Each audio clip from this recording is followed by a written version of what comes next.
우리가 관계를 맺을 때 가장 일차적인 또 이웃이 누군가 가족이죠. 자녀를 돌보는 것, 이것이 신앙생활의 중요한 영역이다.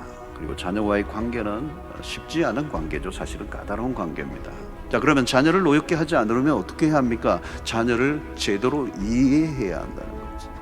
부모의 입장으로 끌어올리려고 하는 것이 아니라 자녀의 입장으로 내려가는 일은 참 어려운 일입니다. 이때 부모에게 요구되는 것은 인내의 훈련이에요. 자녀의 실수 앞에서 얼마나 사랑으로 참아내고 품어내느냐의 싸움이 되는 것입니다. 가정은 부모의 신앙과 인격 훈련의 치열한 현장입니다. 분노를 폭발하는 것은 쉽습니다.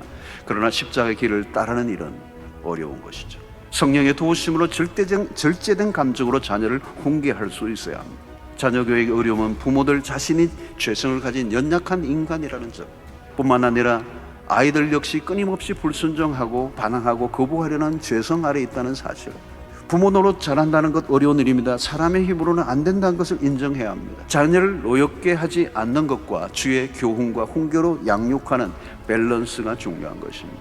교훈과 훈계란 구체적으로 무엇을 의미할까요? 그것은 부모 자신의 철학이나 신조가 아니라 자녀 교육의 기준은 언제나 하나님의 말씀이어야 한다는 것입니다.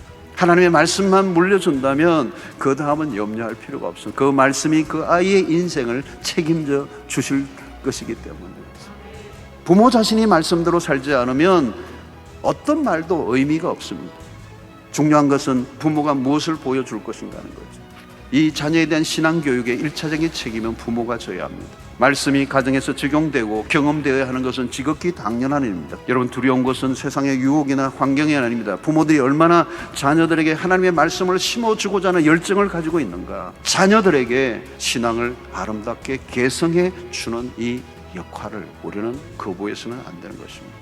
저는 여러분들의 가정 가운데 1세대의 믿음보다 2세대의 믿음이 더 탁월하고 뛰어난 세대가 일어나게 되기를 축원합니다. 마지막으로 부모가 할 일은 자녀를 위해 주님 앞에 엎드리는 것입니다. 여러분, 자녀는 하나님이 우리에게 맡겨진 선물이요 기업입니다.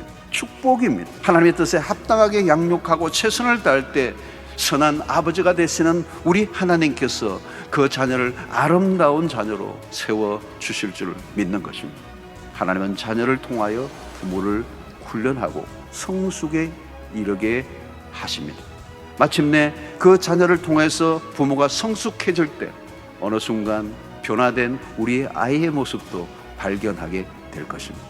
가정을 통하여 하나님은 당신의 구원을 이루어 가시고 당신의 백성들을 빚어 가신다는 이 사실을 믿으시고 가정 안에서 승리하시는 여러분들 되시기를 주의 이름으로 축원합니다.